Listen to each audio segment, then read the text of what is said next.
Hi everybody, thanks for watching this video today. It's going to be about both borderline personality disorder and narcissistic personality disorder, and I hope that I can help you guys rest some concerns and thoughts that you might have, maybe some obsessive ruminating thoughts, things you can't seem to find a conclusion or an answer to, no matter how many videos you watch. There's not a whole lot about this, about the comorbidity and the overlapping traits. Can they have both? Which one are they? Right? And I know that when you experience emotional trauma in relationships with somebody, this thing's trying to make sense of it big time. And we want to know, we become detectives in the relationship because of their behaviors.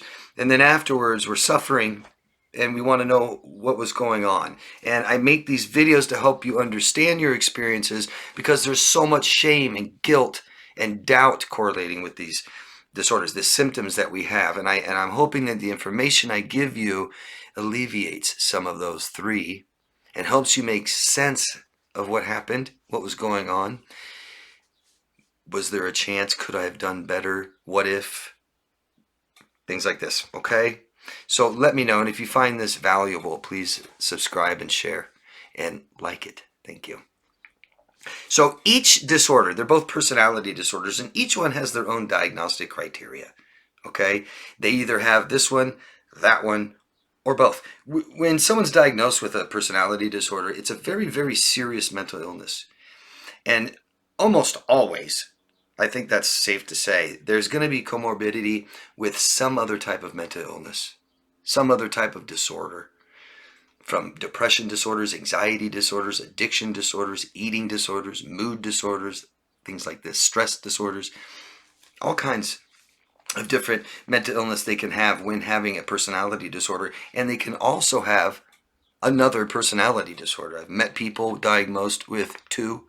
I've met people diagnosed with borderline and narcissist. I've met people diagnosed with, most interesting, borderline and antisocial, borderline sociopath. So,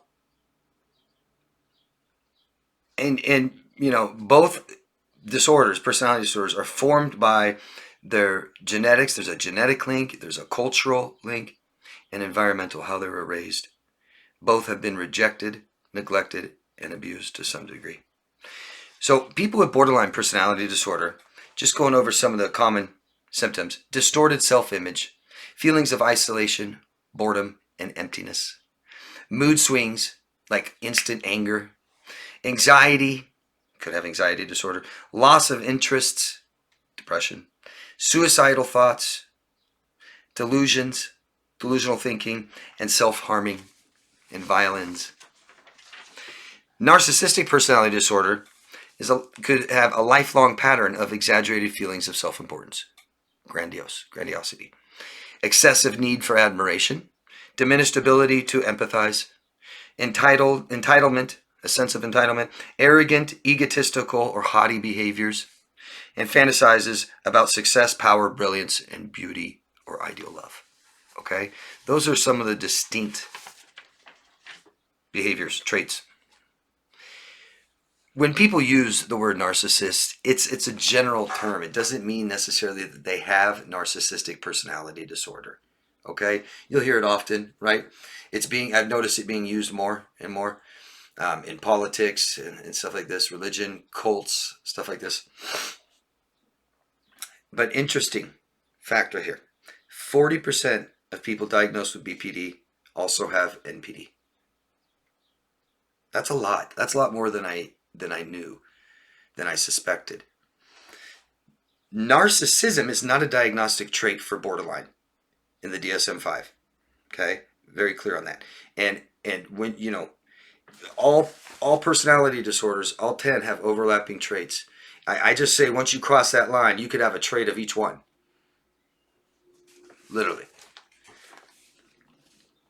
When you have both, the symptoms seem to worsen. So when you meet the diagnostic criteria for both NPD and BPD, all the symptoms seem to be much worse. But treating BPD can help alleviate symptoms of NPD. Interesting. So by going through CBT or DBT therapy, dialectical behavioral therapy, it can help diminish your grandiosity, your sense of entitlement, and lack of empathy, things like this. Okay? And that, someone that has both, that's what we hear, the borderline narcissist. I've heard you guys describe people like that a lot. Years ago, I used to kind of chuckle. I'd be like, yeah, I doubt they're both. But borderlines can be very narcissistic. Male borderlines are extremely narcissistic, much more than women. And we'll be confused and think for sure this person is a narcissist, when in fact they may just be borderline. Could have both. So both have the attitude, because it's a personality disorder, that it's not me, it's you.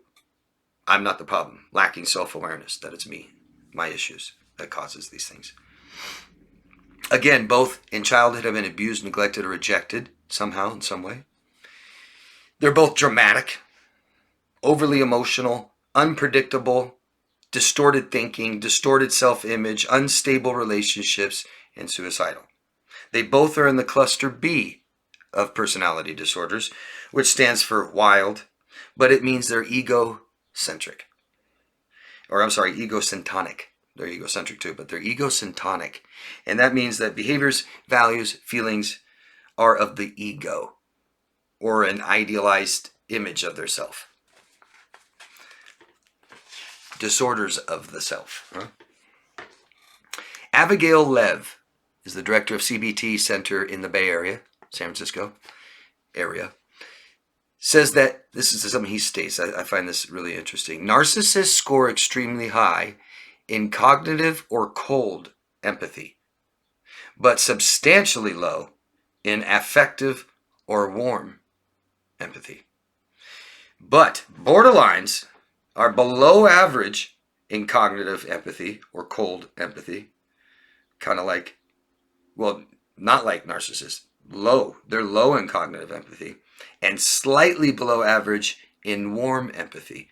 So you have a narcissist who's high in the cold, right, and extremely low in warm, but the borderline is low in cold and also kind of low in warm. Interesting, huh? Very few studies have been done about the co-occurrence or comorbidity of these two disorders. But what I have found, this is just what I found, this is the only thing I can find out there, that a treatment sample, so people who are being treated, that about 13% of borderlines have NPD. But that's not a societal sample. They say the societal sample is at least 39%. And so those are just people that go in for treatment. And this is why a lot of professionals with formal education don't have a good idea of what's going on in society. They only know what's coming in to their office or studies. Very small sample size. Women tend to get help more than men. So it's going to be, you know what I mean? They're going to look like they have more of these disorders are more women, when many of them, it's not true. If that makes sense. A 2018 study says there's a strong correlation between borderline personality disorder and the vulnerable narcissist. The victim. The poor me, can't function. Help me, carry me, do this for me. And you guys know narcissists like that. Narcissists like that are just pathetic. Sorry, but they're pathetic. They'll be hypersensitive, defensive, low self-esteem, and more males are narcissistic. So males, I said that before, males are more narcissistic. Lev also said that narcissists have a higher emotional intelligence and understanding others' thoughts, feelings, and perspectives, but not emotionally or psychologically affected by others' pain and suffering. Who cares? Especially what they occur. They definitely won't care. Look at that. Borderlines whose disorder goes into remission, so borderlines that are able to be treated and they are not borderline anymore, were very low in narcissism. So when you have the borderline that's high in narcissism, or a comorbid borderline narcissist, way less likely to change or get better, because the narcissist in itself over the borderline lacks the self-awareness that it's me. Where I think that a borderline's life becomes way more unmanageable, right, and traumatizing to be able to say, maybe it's me. Okay? Now, of all the stuff I've told you, here's what's really important. For me, at least, and I hope that you find this more important than anything else I've said. Diagnosis doesn't matter. It doesn't matter. The reason it doesn't matter is, one, could be wrong. I mean, happens all the time. What if someone you know is absolutely borderline, but they got misdiagnosed as bipolar? Does that help you in any way? Does it help you if they were diagnosed borderline? I mean, the misdiagnosis, the comorbidity could be something else too. These things don't matter, because I know, I understand. It's like, have they crossed the threshold, right? Did they cross the line? Because once they cross the line, that's it. Well, having a doctor's opinion doesn't matter. Do you see that? It's just a doctor's opinion, which could be wrong. What is important are their behaviors and how they treat you, because both of them are extremely exploitative, manipulative, and extremely damaging. Extremely. To our core, psychologically, psyche, to ourself. How they treat you is not okay.